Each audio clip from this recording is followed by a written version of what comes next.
Esta conferencia comenzará a grabarse. Bien, pues vamos a dar comienzo a una nueva sesión de iniciación a la espiritualidad teórica. Siempre decimos al principio de estas sesiones que esta serie se basa en la lectura y comentario del libro Espiritualidad y Biocentrismo, una nueva tierra para una nueva compasión, coescrita por Alberto Terrer y por un servidor. Estamos en la tercera parte, el retorno, y comenzamos epígrafe. El epígrafe, verdad, bondad y belleza.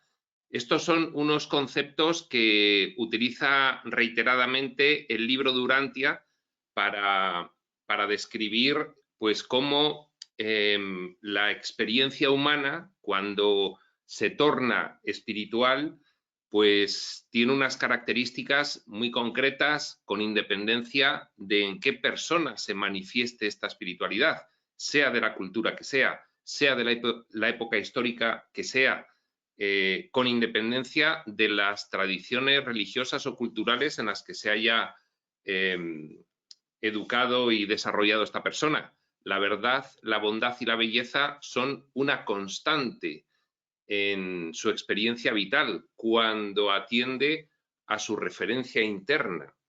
Pues bien, sin más preámbulo, vamos a comenzar la lectura y comentario de este epígrafe.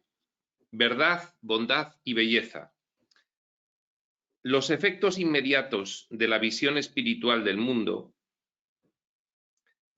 los efectos inmediatos de cuando integras la espiritualidad en ti de forma consciente o inconsciente, porque hay personas muy evolucionadas que no están en el camino espiritual expreso.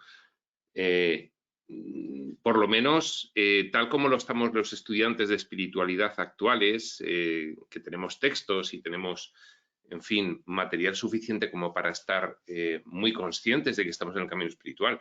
Lógicamente, hay un momento en el que el nivel de consciencia exige que seas consciente de que estás en el camino espiritual. Lógicamente, igual, pues no te sientes un estudiante de espiritualidad como ahora mismo nos sentimos nosotros, pero a lo largo de la historia ha habido personas muy evolucionadas en tribus pues que sencillamente sabían que su modus vivendi era más profundo que el de los demás. Con eso valía, ¿no? Los efectos inmediatos de la visión espiritual del mundo, de ese renacimiento espiritual de una persona, resultado de la aplicación y la integración de los principios espirituales que deparan la percepción de un mundo perdonado, son múltiples. Los efectos inmediatos son múltiples. Es una transformación de tu vida, lo que percibes muy rápidamente a medida en la que vas integrando estos principios espirituales, a medida en que los vas aplicando a tu vida diaria. La transformación es enorme. Podrían resumirse en la asunción, en asumir dentro de la ficción experiencial, dentro de estas experiencias humanas ficticias que son un teatro, son una representación que realiza el espíritu para experimentar algunos elementos concretos del total diseño del espacio-tiempo. La asunción de aquellos valores centrales del paradigma divino. Es decir, tú asumes porque descubres, recuerdas, reconoces quién eres en realidad, por el medio que sea, porque estás estudiando espiritualidad a través de unos textos, porque tus experiencias vitales te han llevado a ese reconocimiento, pero por el medio que sea, tú reconoces los valores centrales del paradigma divino, vas reconociendo tu divinidad, vas reconociendo que formas una unidad con el origen de toda realidad. Y de esa forma, pues lo empiezas a sentir, a vivir y a experimentar en tu vida. Aun en nuestras limitadas mentes materiales, sí, aun aquí en la experiencia humana, nos dicen los reveladores modernos, tú puedes representar, como ya hizo uno llamado Jesús, puedes representar al Cristo en ti. lo podemos hacer ahora mismo quienes queramos. Estamos en un momento, además, de la historia espiritual planetaria en el que cualquiera que esté en el camino espiritual expreso implica que tiene un nivel de conciencia y está preparado para afrontar el poder actuar la divinidad en su vida diaria, poder ser el humano divino, el Cristo andante. Aun en nuestras limitadas mentes materiales, aun en lo limitado que es el diseño de esta experiencia humana, aun en lo extremo, lo involucionado que es este mundo, se puede representar la espiritualidad y la divinidad por cualquiera de los que estamos ahora mismo en este camino. El universo experiencial está regido por los opuestos, tanto más cuanto más extrema es la experiencia en el nivel dimensional físico-material. Nos es muy familiar porque estamos en él ahora mismo. Nuestra experiencia está regida por la dualidad de los opuestos. Esto quiere decir que estamos viviendo lo opuesto a lo que es nuestra naturaleza real. Y a partir de esa experiencia tan extrema, pues nos inventamos unas reglas de juego que no tienen nada que ver con las reglas de juego de nuestro entorno originario, de quiénes somos en realidad, pero es lo que hemos decidido vivir. Los opuestos actúan en la mente del hijo soñador como falsas tensiones que deforman la verdad del paradigma divino. Nosotros seguimos siendo lo que somos, no podemos hacer nada por dejar de ser fractales divinos. Lo que sí podemos es olvidarlo. Podemos situar densas capas de velo de olvido en nuestras limitadas mentes materiales de diseño de personaje para poder olvidar completamente quiénes somos.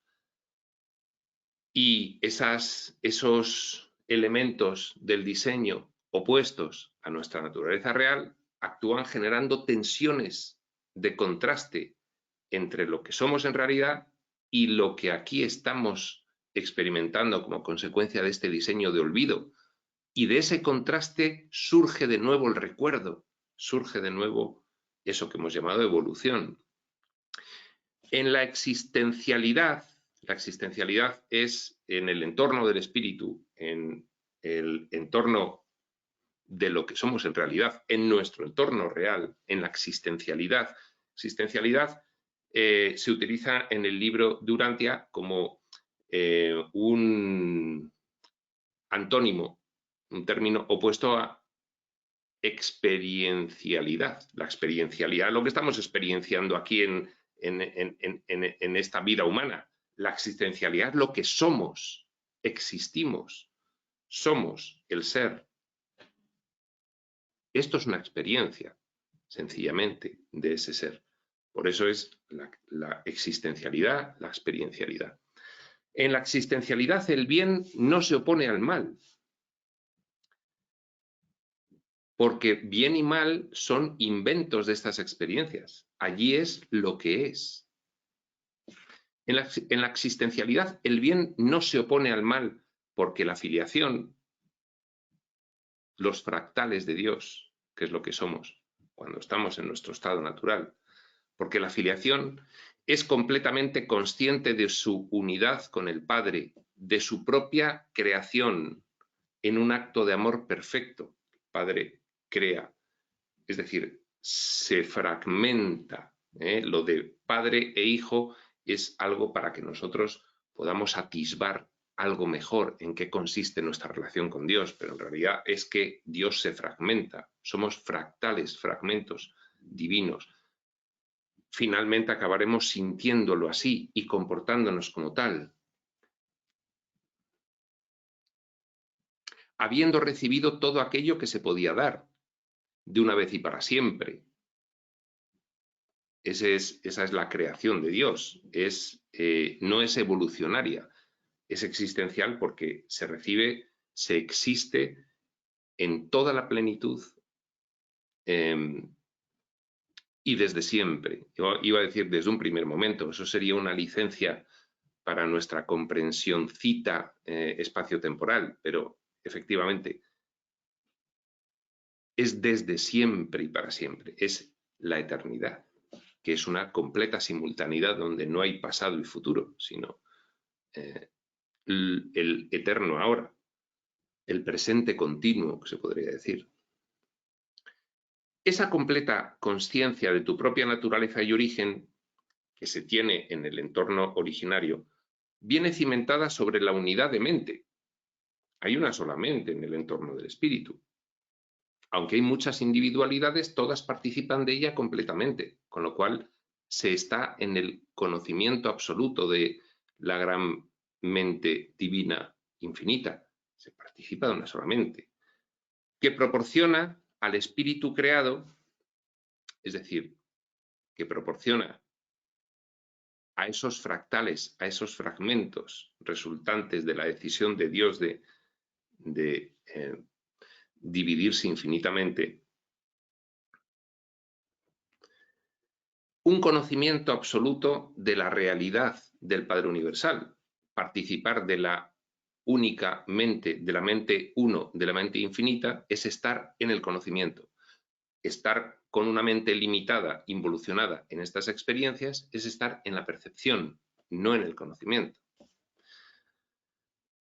Así, el término verdad, bondad y belleza se titula este epígrafe. Vamos a empezar con la verdad. Así, el término verdad es un recurso semántico aplicable solamente al sueño de ficción de los opuestos. Es decir, que la palabra verdad solo la utilizamos aquí, en estas experiencias humanas, porque esto es relativo, no es absoluto, con lo cual aquí no podemos conocer cuál es la verdad, con lo cual tenemos que defender cada uno su verdad. Entonces se discute, no, eso no es verdad, no, esto sí es verdad, no, esta es mi verdad, porque aquí no estamos en el conocimiento. Si estuviésemos en el conocimiento, en el entorno del espíritu, solo habría una verdad, con lo cual no se hablaría de ella, con lo cual hablar de la verdad es de estas experiencias humanas. En el entorno del espíritu no se conoce esa semántica, ese significado, ese término. ¿Verdad? ¿Cómo que verdad? Esto es lo que es, no hay otra cosa. Solo puede haber esto. Claro que es que, ¿verdad? Sí, claro que es verdad. Bien, esto es un término que desde aquí, que todo esto es relativo y no conocemos, solo percibimos, aquí no sabemos cuál es la verdad. Entonces hablamos de la verdad. Mi verdad, que es mayor que la tuya, que es menor que la tuya, las religiones, las creencias, todo aquí son creencias porque se deriva de que aquí percibimos, con lo cual tenemos que creer que algo es.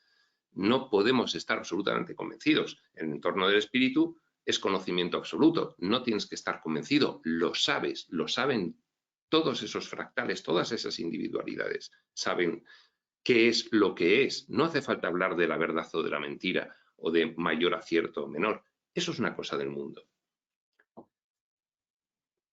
Así, el término verdad es un recurso semántico aplicable solamente al sueño de ficción de los opuestos, a estas experiencias humanas. Por ejemplo, pues al basarse el diseño en la falsedad de un opuesto aparente, aquí nos hemos inventado el mal para poder experimentar quiénes no somos.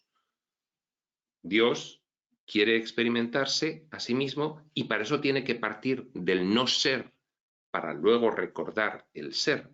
Entonces, bueno, pues por eso estas experiencias son ficticias, son representaciones. Y, por tanto, aquí fue necesario construir el significado conceptual de la normalidad divina para distinguirla de la ilusión. Bueno, en fin, desde aquí solamente apuntamos hacia la verdad divina, no la podemos conocer, no estamos en situación de conocerla. Las experiencias humanas son diseños de experiencias extremos. Nuestra mentecita material de personaje no está capacitada para conocer la verdad, solamente para atisbar. Tiene que haber una verdad absoluta, que es la verdad del espíritu. La misma semántica del concepto espiritualidad, su mismo significado, es una creación conceptual nacida expresamente para conferir significado a la normalidad del paradigma divino para aquellos seres inmersos en la aventura experiencial. Es decir, que desde aquí hablamos de la espiritualidad. La espiritualidad En fin, yo quiero ser más espiritual, quiero ser menos espiritual, yo quiero hacer una evolución espiritual. ¿Por qué hablamos así? Porque en el entorno del espíritu vuelven a preguntar, ¿y eso qué es? ¿Eso de la espiritualidad qué es? Porque allí es lo que es, la normalidad. Aquí, como no es la normalidad, tenemos que hablar, yo quiero ser más espiritual. Todo esto hay que tenerlo muy claro. Todos estos son términos de la experiencia humana. En el entorno del espíritu, verdad, espiritualidad, amor, no existen. Es que es lo que es de por sí.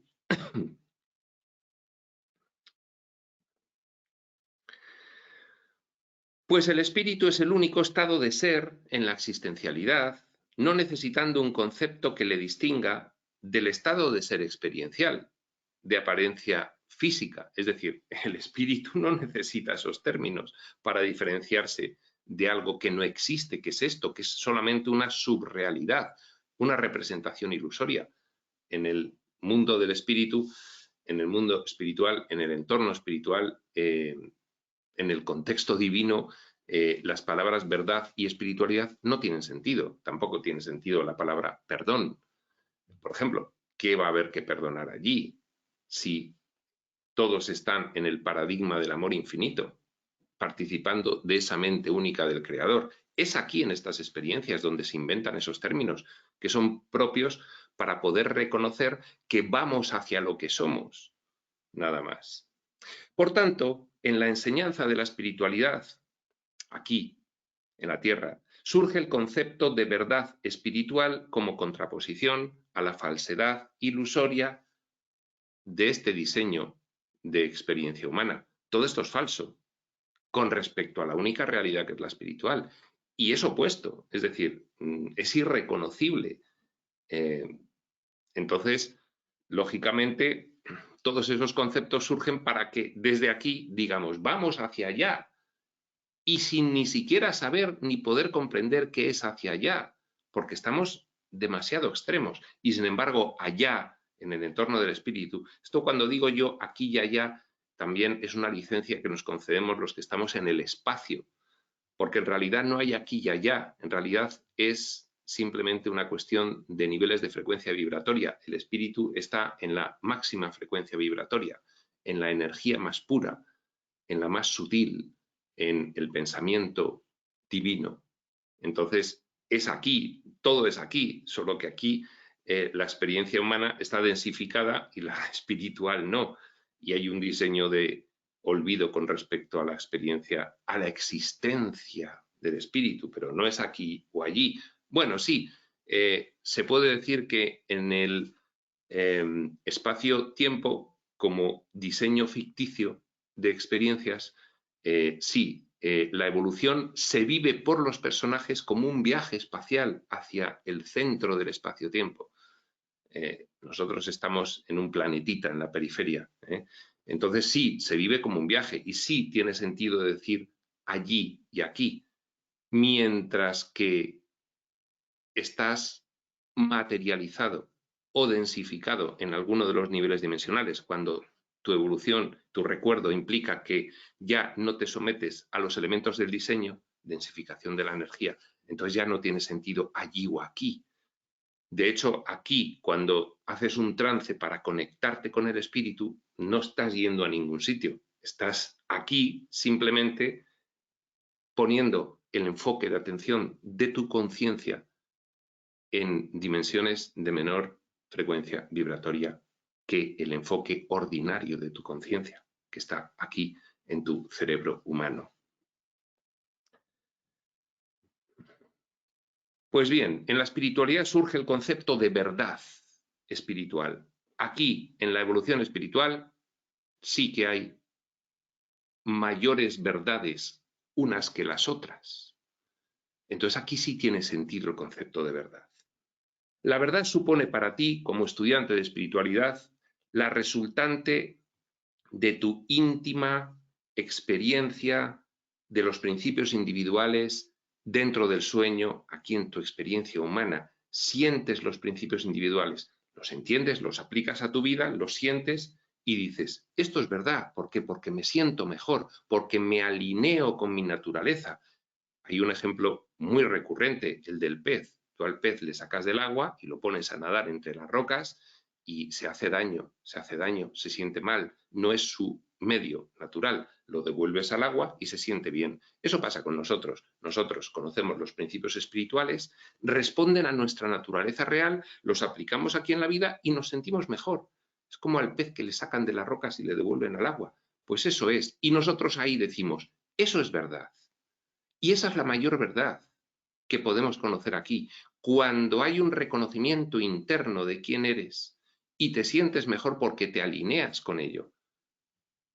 Lo mismo que al contrario, si tú te comportas de forma opuesta a lo que es el espíritu, pues atacando, por ejemplo, pues cuando atacas te sientes fatal, fatal, y entonces estás como el pez en las rocas.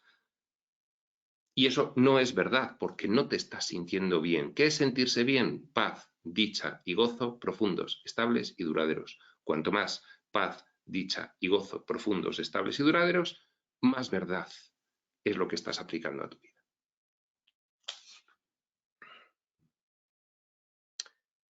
La verdad supone para ti como estudiante de espiritualidad la resultante de tu íntima experiencia de los principios espirituales dentro del sueño, como consecuencia de la corrección de tu percepción egoica.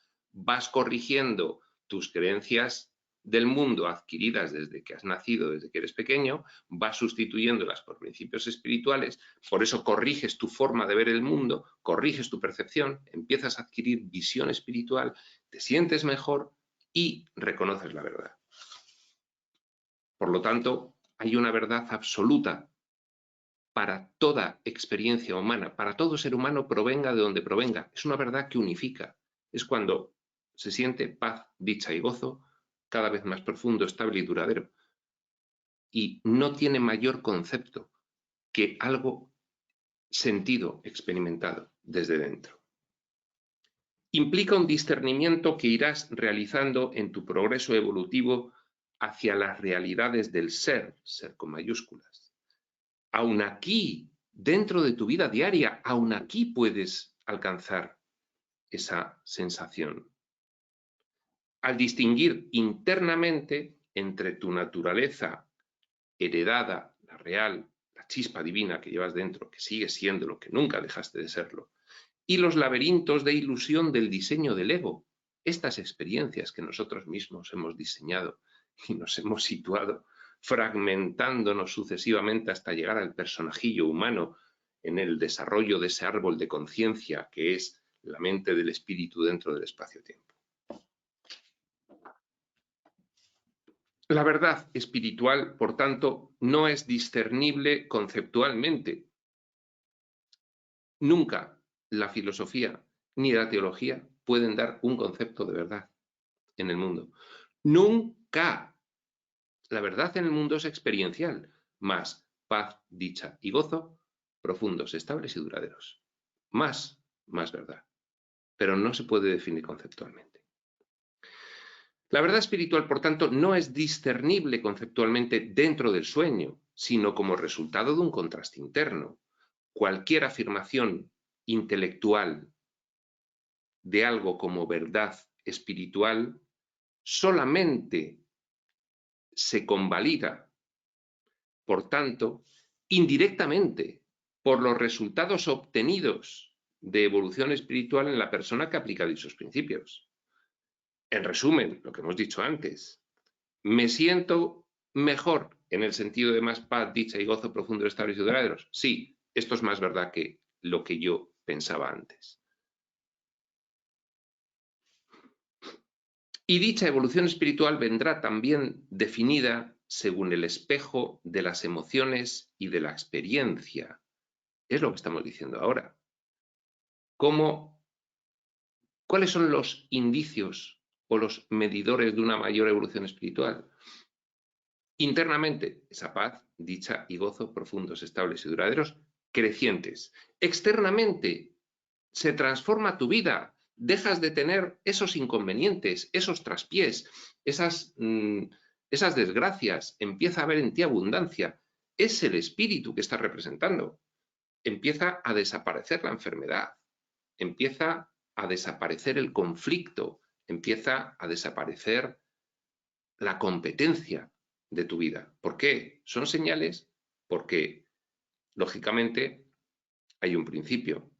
El entorno del espíritu es mente infinita, con lo cual todo es mental, con lo cual el universo es mental, con lo cual si aquí transformas tu mentalidad sustituyendo los principios, reglas y normas del mundo por los principios, reglas y normas espirituales, se va a manifestar teniendo como causa el pensamiento, en el efecto emoción, en el efecto comportamiento y en el efecto experiencia final de vida. Te cambia la vida. Y dicha evolución espiritual vendrá también definida según el espejo de las emociones y de la experiencia, de la consistencia de una paz duradera permanente, de una dicha constante y de una felicidad estructural. Como estudiante de espiritualidad, irás construyendo internamente tu propio concepto de verdad. Claro, porque aquí no hay un concepto en el mundo de verdad válido. No puedes ir al diccionario y buscar qué es la verdad, porque no te la puede decir nadie, ni el Papa, ni ningún filósofo, nadie. Ni siquiera un maestro espiritual te puede decir lo que es la verdad. Solo te puede indicar que la llegarás a sentir en algún momento. Si vas por la prueba y error, por el contraste interno, discerniendo el camino. Los textos espirituales revelados te van ayudando a que te encarriles a ese camino, pero luego ese camino lo tienes que seguir tú. Y todos llegan a la misma verdad, es la que le da a todos por igual mayor paz, dicha y gozo, profundos estados siderales. Fijaos, ¿por qué digo paz, dicha y gozo? No digo euforia, no digo sensación de dominio, no digo sensación de mayor capacidad que los demás. No, no hablo de eso. No hablo de eso, es del ego. Es paz, dicha y gozo. Como estudiante de espiritualidad irás construyendo internamente, repetimos, tu propio concepto de verdad que finalmente convergerá. Finalmente convergerá.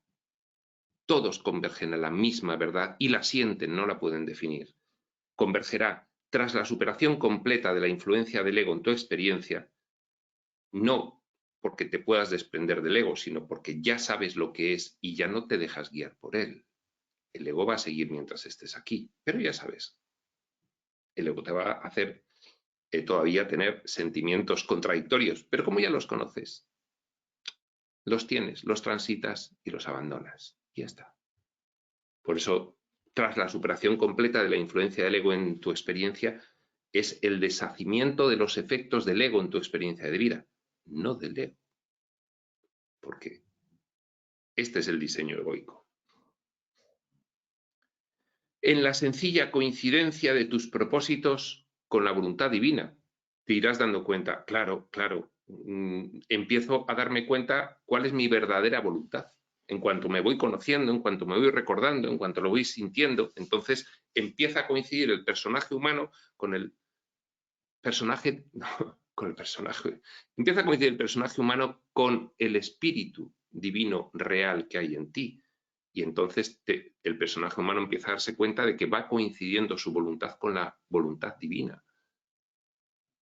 Hay una reunificación.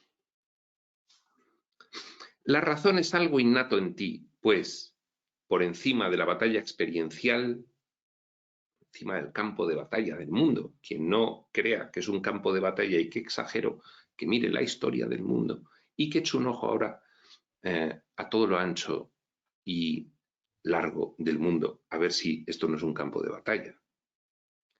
Como estudiante de espiritualidad, eso ya lo hemos dicho. La razón es algo innato en ti, pues por encima de la batalla experiencial sigues siendo un perfecto hijo de Dios. Y por tanto estás por siempre sometido, sigues siendo un perfecto hijo de Dios, que es que eres un fractal de Dios, que no puedes dejar de serlo. Aquí, por supuesto, absolutamente tapado, oculto y olvidado ese fractal, pero está ahí, no puede dejar de serlo. Sigues siendo un perfecto hijo de Dios y por tanto estás por siempre sometido a la gravedad espiritual de tu naturaleza original, del paradigma del amor. Es como el pez por mucho que se empeñe en ir por las rocas, al final, cuando ve al agua, dará un salto y volverá al agua, porque hay una gravedad espiritual que nos atrae hacia nuestra naturaleza real.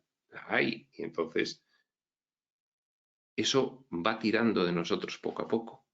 Si bien nos dicen que las experiencias humanas están en un extremo tan alejado del espíritu, que tiene que haber un plan de ayudas para que una vez que hemos experimentado todo lo que queríamos experimentar aquí, lo que no somos, una vez que lo hemos experimentado en ese ciclo de reencarnaciones individual y colectivo, pues nos tienen que dar unas ayuditas para empezar a recordar quiénes somos, porque nos hemos ido a un extremo muy alejado. Entonces, pero en cuanto recibes unas pequeñas ayuditas, reconoces la gravedad espiritual, reconoces la atracción que sientes por quién eres. Y según lo vas recordando, pues mayor es esa atracción. Es la gravedad espiritual de tu naturaleza original, del paradigma del amor, en el cual, al cual perteneces y del cual provienes y del cual procedes y del cual es tu origen, tu esencia, el paradigma del amor. La razón inmutable, una razón fija en ti, la razón inmutable, la verdad, ¿cuál? No se puede definir, insisto, a la que todo el mundo llega cuando se reconoce quién es en realidad. Imaginaos en el punto central del mapa mundi, Oriente Medio, que vienen de diferentes sitios del mundo, diferentes iluminados, que ya han alcanzado la verdad, de diferentes culturas, de diferentes épocas, incluso imaginaos en hipótesis que vienen de diferentes épocas, se encuentran y todos ellos tienen un propósito unificado, porque sienten la única verdad que hay, aunque no la puedan definir. La razón inmutable en ti permitirá que seas por siempre sensible a las ayudas que el maestro interno aporta. Vamos a ver, es que el espíritu está en ti. Es que lo que tú eres está enterrado y siempre va a estar llamándote para que vuelvas. Ese es el maestro interno. Y entonces tú siempre vas a estar bajo esa atracción. ¿Qué pasa? Que en unas experiencias tan extremas como estas, pues puedes estar mucho tiempo y muchas experiencias humanas sin recordar, pero la atracción está, sin ser consciente de ella y sin embargo estando de hecho atraído por ella. Y dichas ayudas, por causa de su origen, surtirán efecto en ti cuando pongas en funcionamiento tu mínima disposición para el retorno, tu mínima disposición, tu mínimo compromiso con el despertar. Ahora quiero despertar, ya soy consciente, empieza a sonar la musiquilla de quién soy, quiero ir hacia allá. Pues ya vas, irremediablemente. Llegará un momento en tu ascensión al Padre en que la fe experimentada es precisamente esto que estoy diciendo. No es tú tienes que creer esto porque yo te lo digo, es prueba esto, mira a ver cómo te sientes y después me dices. Esa es la fe experimentada. Yo creo en esto porque me hace sentir mejor. Paz, dicha y gozo, profundo, estable y duradero. Llegará un momento en tu ascensión al Padre, esto quiere decir en el recuerdo de quién eres, es una forma de decirlo, en fin, que a veces se comprende mejor por las personas que se están acostumbradas a expresarse en términos religiosos. Llegará un momento en que tu ascensión al Padre, en que la fe experimentada será tu patrón interno de medida. A ver, ¿qué es verdad? Lo que me hace sentir más paz, dicha y gozo profundo, estable y duradero. Lo tengo claro. No me cuentes películas. Me da igual lo que diga este concepto religioso y este filosófico y este médico y este concepto del mundo y este político. Me da igual. Yo lo tengo claro. Entonces, será tu patrón interno de medida. Y en ese momento ya no necesitarás las muletillas de los textos espirituales. Los textos espirituales son muletas como cuando te haces un esguince y no puedes andar, necesitas muletas. Bueno, los textos espirituales son muletas al principio. Después ya aprendes a reconocer tú cuál es el camino. lo llevas dentro. La brújula la llevas dentro. Entonces, ya después, no necesitarás las muletillas de los textos espirituales, sino simplemente tu pericia en descifrar la verdad espiritual resultante de tu diálogo continuado con la divina influencia en tu mente y en tu corazón. Porque está ahí el espíritu, llamando constantemente. Tu pericia en descifrar esas llamadas. Con lo cual, ¿qué es la verdad? La única verdad, la que a aquellos que aplican los principios espirituales en su vida, finalmente les unifica. Y todos reconocen que esa es la verdad. Y no la pueden describir, pero saben lo que es, la sienten. No pueden explicársela a los demás, pero sí les pueden decir, puedes llegar a sentir quién eres en realidad. La bondad es otro término cuya semántica es comprendida en este mundo con el contraste de su opuesto, la maldad. Claro, ¿qué es la bondad? En el entorno del espíritu no hay bondad, pero ¿qué me estáis diciendo? ¿Cómo que bondad? Aquí es lo que es. Bueno, bondad es un término del espacio-tiempo y mucho más de estas experiencias humanas. Y aquí nos hemos inventado la maldad, por eso es toda la dualidad de los opuestos. Entonces aquí la maldad implica lo contrario a lo que somos, lo que no somos. Pero luego aquí el bien que hemos definido en el mundo no es lo que es. El bien nos lo hemos inventado también como opuesto al mal, con lo cual son dos inventos el bien y el mal del mundo. Son los dos ficticios. La bondad es otro término cuya semántica es comprendida en este mundo con el contraste de su opuesto, la maldad. Pero aquí, en la experiencia humana, mientras no trascendamos la dualidad de los opuestos, cosa que mientras estés en el camino espiritual no has hecho todavía, pues tenemos que hablar de bondad y de maldad, porque es lo que estamos viviendo. Con lo cual, vamos a ver qué es la bondad definida desde aquí.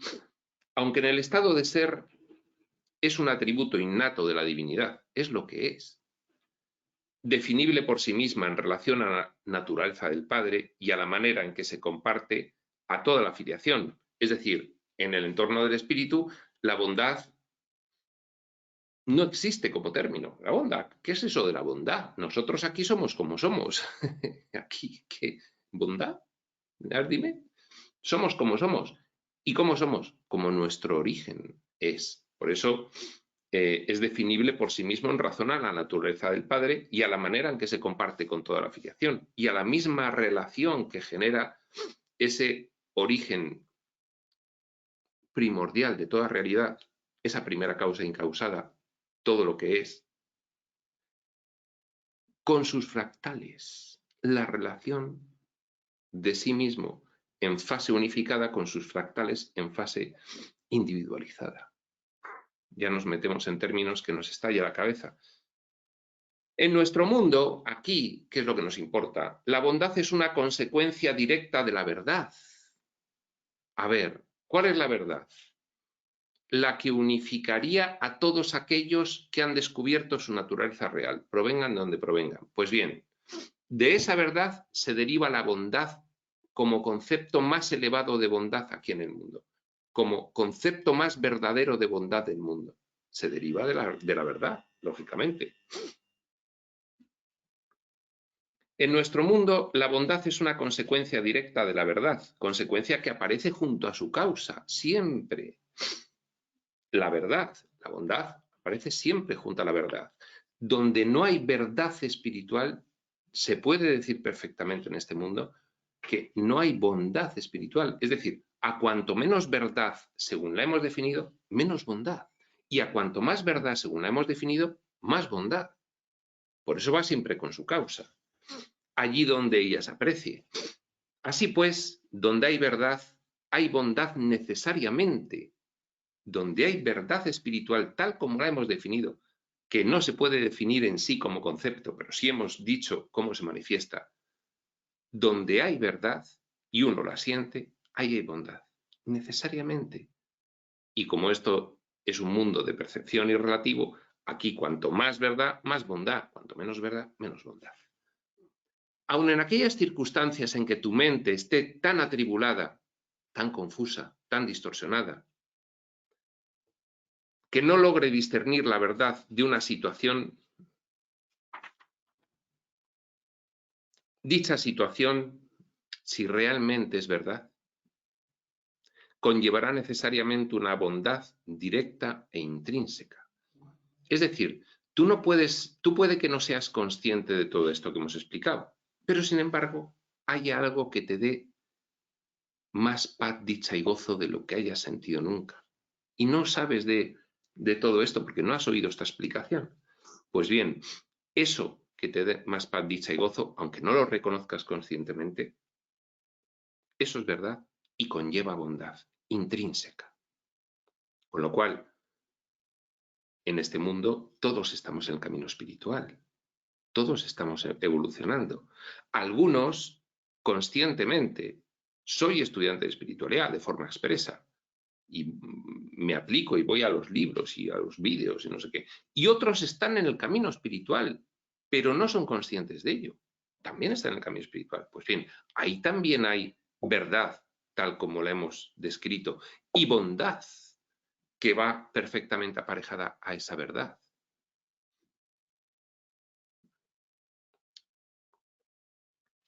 Pues bien, es un epígrafe largo, verdad, bondad y belleza.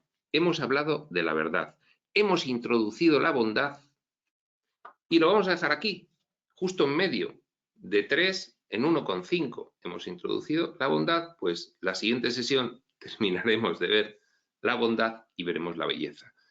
Y por lo tanto, por hoy, pues lo dejamos en este punto y tema interesantísimo, tema utilísimo para toda persona que esté empezando a sentir que quiere entrar en el camino espiritual. Tema utilísimo para todo aquel que ya haya decidido entrar en el camino espiritual y lo esté de forma consciente. ¿Qué es la verdad espiritual? ¿Qué lleva aparejada la bondad? ¿Y cuál es su relación con la belleza? Que no voy a hacer spoiler porque lo vamos a ver en la siguiente sesión. Sin más, prospector.